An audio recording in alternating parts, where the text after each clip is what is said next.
Bonjour Jean-Claude. Bonjour Laurence. Jean-Jacques Rousseau a écrit « Rien n'existe dans notre intelligence qui n'ait d'abord été dans nos cinq sens ». Explorons aujourd'hui nos cinq sens dans notre vie spirituelle.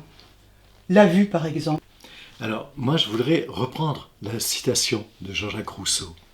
Parce qu'on pourrait se poser la question de quelle intelligence il parle. C'est certainement ce qu'on va développer à travers précisément les cinq sens que nous allons visiter, essayer de comprendre sur un plan spirituel. Qu'est-ce que ça peut apporter à l'âme? Je pense sincèrement que Jean-Jacques Rousseau, quand il parle de l'intelligence, moi ça me fait venir cette idée qu'il s'agit du sixième sens. Parce que le sixième sens, on en parle rarement. C'est une question d'intuition, c'est une question d'inspiration, sans doute. Quand vous parliez, et c'est votre première question, sur la vue, qu'est-ce qu'on regarde? On regarde tout ce qui nous entoure. On admire ou pas, peu importe. Mais le regard, là c'est autre chose. Le regard au-delà de ce que l'on voit. Laurence, qu'est-ce qu'on cherche à voir? Est-ce qu'on ne cherche pas à percer au-delà du visible, de l'apparence, de l'illusion? Est-ce qu'on ne cherche pas à voir le visible? Peut-être que c'est aussi le sixième sens qu'on va quelque part développer au niveau de la vue. Savoir regarder au-delà de ce qui est visible, c'est forcément développer son sixième sens, celui de la vue, et aussi d'aller chercher ce qui correspond à l'âme. C'est une autre vision, une vision plutôt psychique, une vision dans l'énergie. Par exemple, tiens, quand on regarde le corps, quelqu'un, selon une certaine disposition, au-delà du corps, le regard se place au niveau de ce que l'âme a besoin de percevoir, et on peut très bien voir l'aura, donc la vibration de l'âme sous forme de rayonnement. C'est ça qui est important. Et là, on peut voir aussi au niveau de l'aura les couleurs. Donc, on ne voit pas comme ça d'un seul coup. Il faut s'habituer à regarder. Mais n'est-ce pas, Laurence, ce qui est demandé? Savoir regarder la vie au-delà de l'apparence de l'illusion, juste pour rencontrer ce qui nous correspond. Voir ce qui peut apporter à l'âme une compréhension, en tout cas un enseignement. C'est comme tout, l'enseignement, on ne l'a pas comme ça, on le cherche, on le travaille, on l'analyse, ça fait partie de l'intelligence dont Rousseau parle, ça fait partie de ce sixième sens dont nous avons besoin et que nous développons au fur et à mesure qu'on est sur un chemin spirituel. La vue, c'est nécessaire pour comprendre qui on est intérieurement.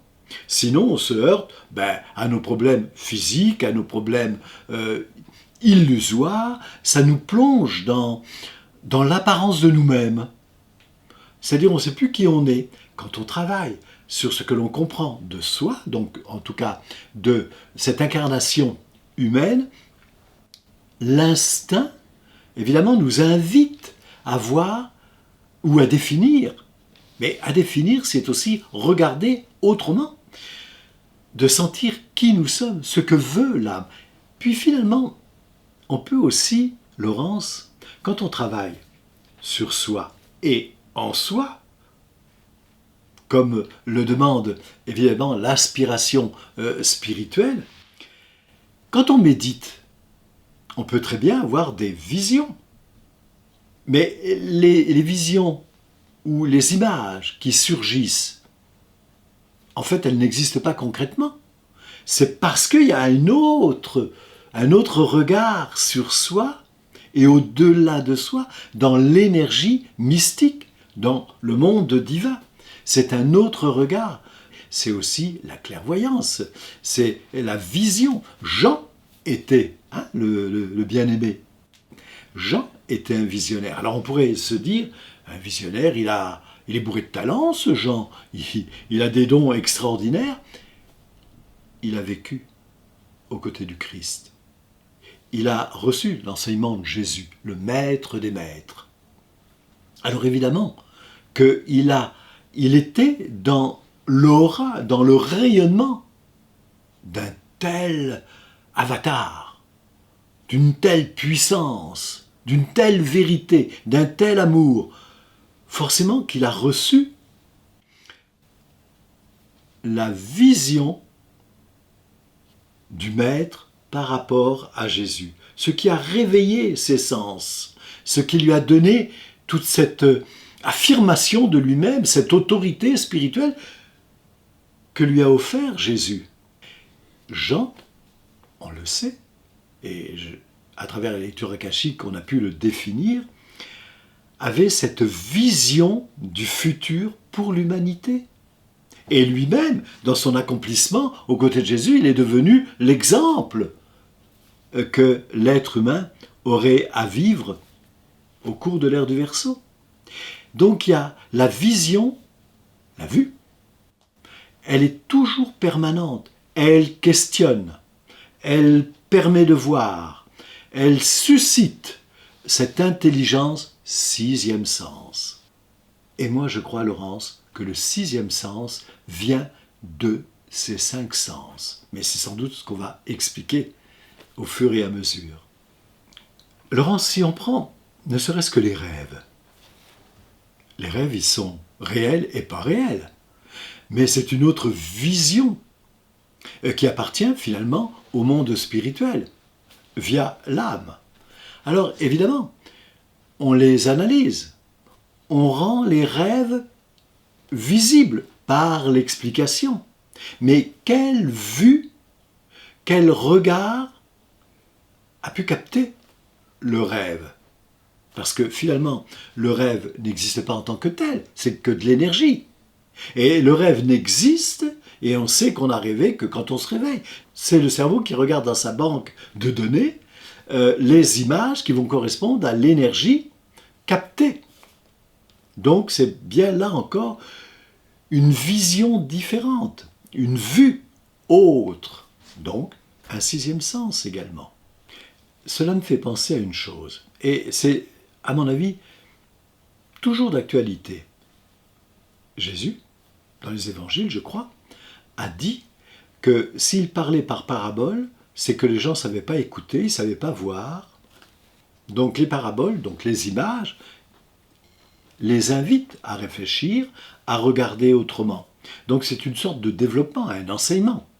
Je crois que c'est toujours d'actualité. Les gens, dès qu'ils ont quelque chose de merveilleux qui leur arrive, ils sont éveillés. Non, je ne crois pas.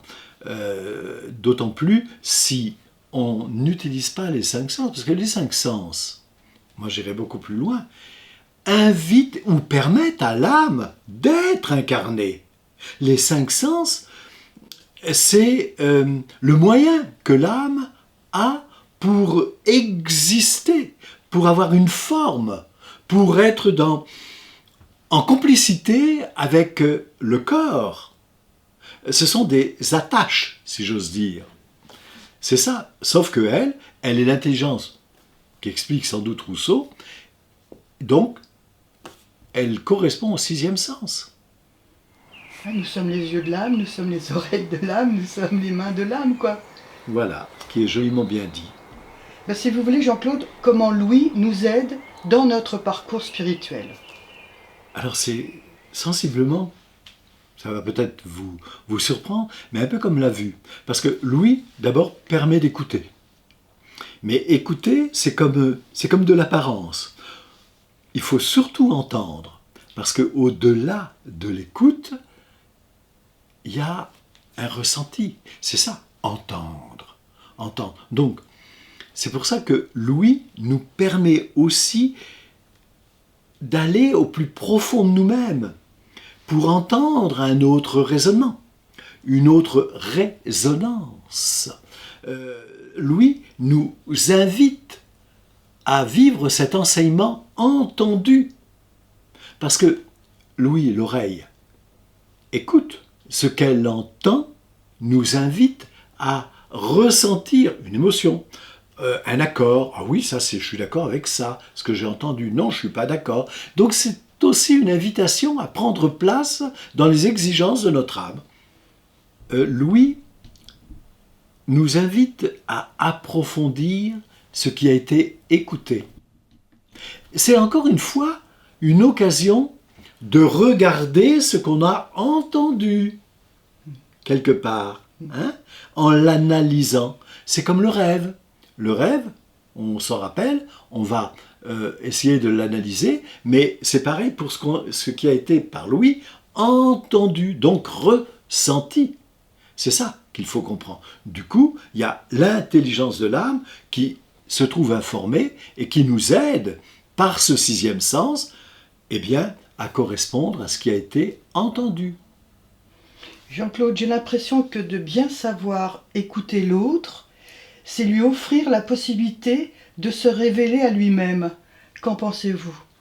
Oui, mais si on écoute simplement l'autre, c'est du respect, c'est normal, c'est bien. Mais il me semble qu'il faut qu'on entende, et c'est parce qu'on a entendu que dans l'énergie, il va y avoir une correspondance, et ça invite l'autre à peut-être à entendre ce qu'il a dit lui-même. Je suis sûr, Laurence, que vous serez d'accord avec moi, on a tous dit « j'écoute ma petite voix » ou « je n'ai pas écouté ma petite voix ». Mais quelle est donc cette petite voix qu'on écoute autrement que en tendant les oreilles? C'est le sixième sens. C'est le sixième sens, c'est ce que je disais au niveau de entendre. Donc la petite voix, c'est déjà une expression que nous devons savoir écouter. Donc voyez-vous, il y a plusieurs formes d'écoute et aussi de savoir entendre. Parce que l'écoute, c'est une chose, je l'ai dit, mais savoir entendre peut définir la petite voix en question. Donc, le sixième sens, donc un enseignement. Jean-Claude, je vous propose maintenant que nous parlions du toucher, qui est un sens particulièrement puissant parce qu'il est lié à son langage silencieux. Oui, ben oui, le toucher, évidemment, fait ressentir quelque chose, une émotion. Le toucher peut être très doux. Si on prend la main de quelqu'un qui est souffrant, ça peut l'apaiser, la douceur.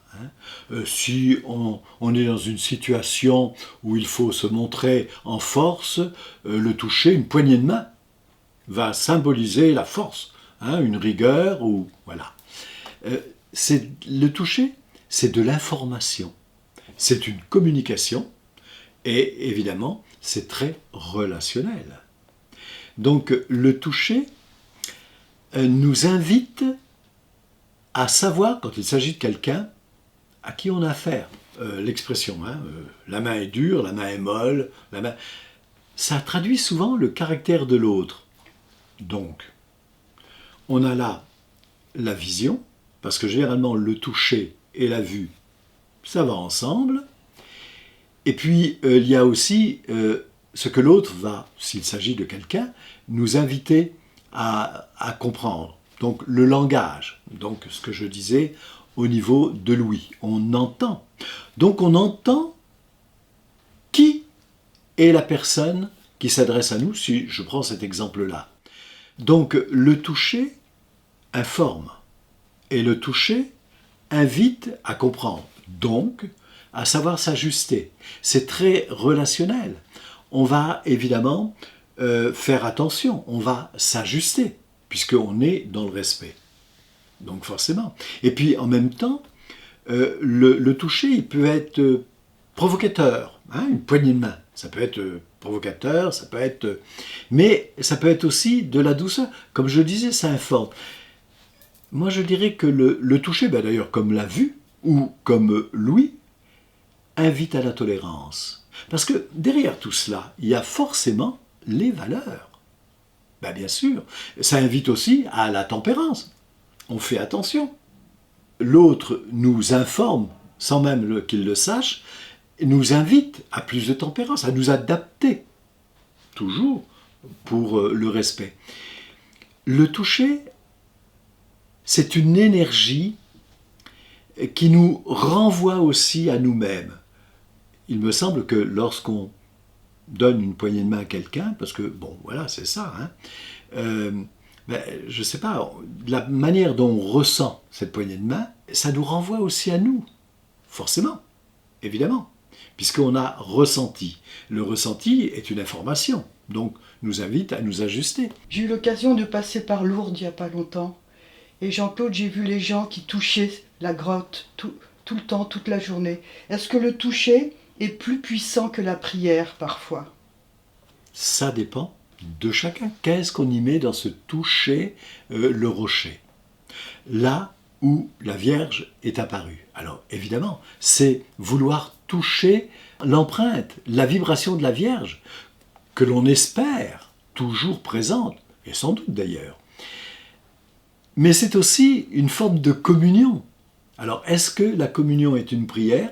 Moi, j'aurais envie de dire que cette communion-là, c'est toucher quelque part la Vierge, toucher son identité, toucher son amour, espérer quelque chose de tout cela. Moi, je pense que c'est aussi une prière. Est-ce qu'il y aurait un exemple du toucher dans les guérisons de Jésus? Oui. L'hémorroïde, c'est cette femme qui pendant 12 ans, puisqu'elle a ses règles, donc le sang, en tant que femme juive, elle est donc considérée, il y a 2000 ans en arrière, comme impure. Donc évidemment, elle ne peut pas se présenter à un homme, elle ne peut pas... Bon, cette femme décide d'utiliser tout son avoir pour essayer de guérir, elle n'y arrive pas. Puis un jour, je fais brièvement, un jour, elle est chez elle, elle entend un brouhaha, il y a des gens qui passent, et elle se dit, mais enfin, qu'est-ce qui se passe? Et la curiosité, cette fois-ci, pour elle, était très saine. Elle se dit, voyons voir, c'est pas marqué sur mon front, je suppose, qu'elle a dû dire cela, que je suis impure, et j'ai besoin de savoir qu'est-ce qui se passe. Alors elle tend la tête, et il y a un jeune homme qu'elle interpelle, elle dit, mais qu'est-ce qu'il y a? Et il dit, mais le maître, le Messie, là, il va passer, et il est là. Alors, elle sent en elle comme un appel, alors qu'il la déchire, qui lui fait ressentir toutes sortes de choses, qui lui fait prendre conscience. Alors, c'est un débat entre les lois anciennes et les lois déjà nouvelles, dont elle n'a pas conscience, mais l'aspiration, l'invitation qu'elle perçoit en elle, c'est déjà du futur pour elle, une nouvelle loi. Donc elle se dit, mais quand même, j'ai pas le droit, j'ai pas... Puis elle se dit, finalement, en me mélangeant à la foule, c'est pas marqué sur mon front, rien, mais si je peux l'approcher, si je peux seulement toucher son manteau, ah oui, il se passera quelque chose, je vais guérir. Alors c'est ce qu'elle fait, elle se faufile, elle est derrière lui. Elle se baisse, elle touche le bas de son manteau. Le bas de son manteau, il faut savoir, c'est les phylactères. Et les phylactères, c'est les lois anciennes de Moïse, caduques. Donc, il s'arrête, le maître, et demande, ça a son importance, qui m'a touché? Elle a juste touché le bas de sa robe. Qui m'a touché? Tout le monde s'arrête, tout le monde pressent que. Alors il y a Pierre qui dit, oh, tu sais, on est tous là, t'entourer, ça peut être moi, quelqu'un d'autre. Non. Qui m'a touché? Dans ce toucher particulier, il a reconnu quelque chose. Il a ressenti une puissance. Alors tout le monde s'est évidemment écarté, sauf la femme qui est derrière. Alors elle lui dit, mais c'est moi, Rabbi. Alors l'explication, elle est simple. En fait, le maître vient. Il va passer devant chez elle. Elle se sent comme appelée, mais elle ne sait pas de quelle façon. Mais elle sent qu'il se passe quelque chose. En plus de ça, ça faisait 12 ans. 12 ans, en tarologie, c'est le pendu. Le pendu, c'est le renversement de conscience. Quelque part, elle désobéit aux lois anciennes. Il n'en est plus question. Jésus apporte les lois nouvelles, Laurence. Donc, en touchant le bas de sa robe, elle a touché son rayonnement. Et il a ressenti toute la puissance et l'espoir de cette femme à travers ce toucher. Et il va lui répondre. Puisque je ne sais pas si c'est lui qui se tourne vers elle ou elle qui passe devant lui, mais il y a le regard d'un seul coup. Le toucher, le regard. Et quand il lui dit « ta foi t'a guéri », il sait ce qu'il dit et elle entend ce qui est dit. Vous voyez comme quoi les sens dont nous parlons ont une grande valeur spirituelle. Jean-Claude, que pensez-vous du goût? Alors, oui, la question posée comme ça, évidemment, elle semble bizarre. Alors, le goût, c'est un petit peu particulier, parce que le goût, il passe par la bouche, c'est-à-dire par le palais. Hein? C'est ça, le palais. Le goût, effectivement, c'est la bouche, mais c'est là aussi où on prononce le verbe. C'est important. C'est aussi ce que l'on dit, mais ce que l'on dit peut paraître ou doit apparaître comme un enseignement pour l'autre, puisqu'on est censé, en tant qu'être mystique, de dire des choses positives, d'essayer d'améliorer sa propre vie, puis la vie de l'autre aussi, par l'exemple. Donc on dit des choses qui vont être, qui vont avoir un goût de miel, ressenti par l'autre de cette façon. Ce que l'on dit, l'autre va y goûter tout le plaisir que cela va lui apporter.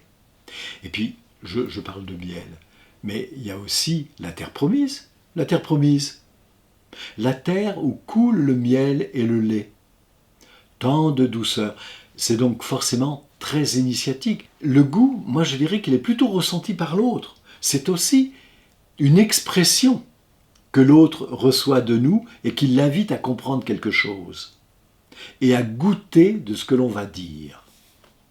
Le goût, et j'espère que ça va être du goût du créateur, si j'ose dire, c'est aussi ce qui vient de nous, qui laisse dans la bouche un goût ou amer, quand on a mauvaise conscience, ou alors au contraire un plaisir avec un grand sourire parce que c'est heureux ce qu'on a ressenti de soi. C'est tout un enseignement. C'est aussi la voix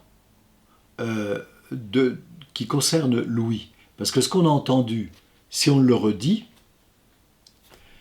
ce qu'on a vu, si on l'explique, et le toucher, si on a bien fait ressentir, si on a bien compris ce que ça signifiait, c'est aussi quelque chose qu'on peut expliquer ou qui nous satisfait. La satisfaction, c'est une forme de goût qui nous apporte un bien-être ou un certain plaisir, en tout cas une vérité.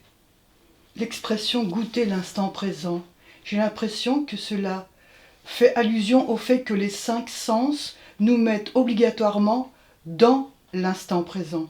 Goûter l'instant présent nous ramène toujours à nous-mêmes et à l'endroit où nous nous trouvons dans l'instant. Parce qu'il est toujours dit que là où nous nous trouvons se trouve tout ce dont nous avons besoin pour comprendre, pour avancer. Donc, pour voir, pour entendre, pour goûter, pour toucher. Parce que tout est vivant. Et les 5 sens, c'est l'interprétation humaine de la vie.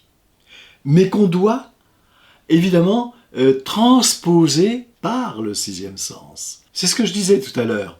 Les 5 sens, c'est l'invitation humaine à l'âme d'exprimer son 6e sens.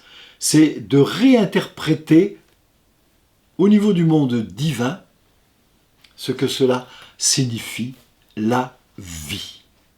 Parce que la vie, elle est faite que d'intelligence et d'énergie. Donc, on peut goûter, on peut toucher, on peut évidemment entendre, on peut évidemment voir, comme je le disais au début, autre chose. C'est une invitation, il est là, l'enseignement. Et que dire du 5e sens, l'odorat, Jean-Claude? moi je trouve que l'odorat, je ne sais pas si c'est un sens plus important que les autres, mais pourtant, il agit d'une manière subtile. Je vais donner un exemple. Quand je prie pour mon père, tous les jours, qui est mort il y a presque 40 ans, bien sûr que je le visualise. Les yeux. Ben oui, je le vois, je le revois. Je revis des choses avec lui. J'entends me parler. Je revois encore, comme il aimait beaucoup les amandes, quand il me donnait une amande. Je la mangeais. Et puis quand il me parlait, je goûtais à tout ce qu'il me disait. Mais quand je prie pour lui, puisque je le vois, tous mes sens sont en éveil, sans même que je m'en aperçoive. Parce que le souvenir, mais surtout, je sens son eau de toilette, à chaque fois. Et quand il me rend visite, c'est toujours d'abord l'eau de toilette que je sens, comme une odeur. Donc l'odorat perçoit, rassemble, unit, nous permet de se souvenir. Et puis, c'est très intéressant, parce que, par exemple, vous avez Aying, dont j'ai parfois parlé. Aying qui crée des parfums alchimiques correspondant à chacun. C'est important parce que c'est un parfum que l'on va choisir. Si on le choisit, c'est qu'à chaque fois, que ça soit de l'écorce, des plantes, des fleurs, différentes fleurs, ça ramène à des souvenirs. C'est qu'on a besoin de ces parfums-là. On ne peut pas toujours se promener dans la vie pour renifler partout. Mais bon, le parfum va nous permettre de nous souvenir. Et puis le parfum, vous savez, donc l'odorat, souligne en quelque sorte, symboliquement, les contours de l'âme. Moi, je crois que le parfum, c'est l'intelligence de l'âme que l'on perçoit. Parce que ça nous apporte tellement de douceur, tellement de souvenirs, tellement de bonheur. Il y a quelque chose de sain, de pur dans le parfum que l'on choisit. Et en même temps, le parfum, quand il est fait avec des huiles essentielles, évidemment, pas les parfums là, préfabriqués chimiquement, il vient œuvrer au niveau du cerveau. Oui, Laurence. Vous respirez. Quand vous respirez dans la rue, on ne se rend pas compte d'ailleurs qu'on respire. C'est quand des fois on a un petit problème respiratoire qu'on se dit « oh, bon ». Mais la respiration réoxygène le cerveau, apporte de la force au corps. On a besoin de cela. Donc, on respire. Donc, c'est aussi l'odorat, quelque part. Mais là, l'odorat réoxygène le cerveau. Et quand je parlais des parfums, le parfum, puisqu'on l'a choisi, forcément, l'odorat travaille le cerveau et ça peut même apporter une explication de certaines blessures, se faire souvenir de quelque chose qui va nous délivrer d'une peur ou je ne sais quoi. Puis ça peut aussi soulager des bobos. Je ne dis pas que ça va guérir, mais ça permet de réfléchir, de ressentir. Ça, c'est merveilleux. Jean-Claude, dites-moi, est-ce que l'odorat serait le chemin préféré de notre âme pour nous contacter? Comme je l'ai dit, tous les sens ont de l'importance. Alors peut-être que l'odorat, qui agit peut-être directement sur le cerveau, je ne sais pas si c'est le principal sens. Je crois que tous les sens coexistent en même temps. Donc cette coexistence qui donne force et puissance à l'âme, donc à l'intelligence de l'âme, à cette perception qu'on a par l'inspiration, c'est du sixième sens. Donc, le sens le plus important, c'est le sixième sens.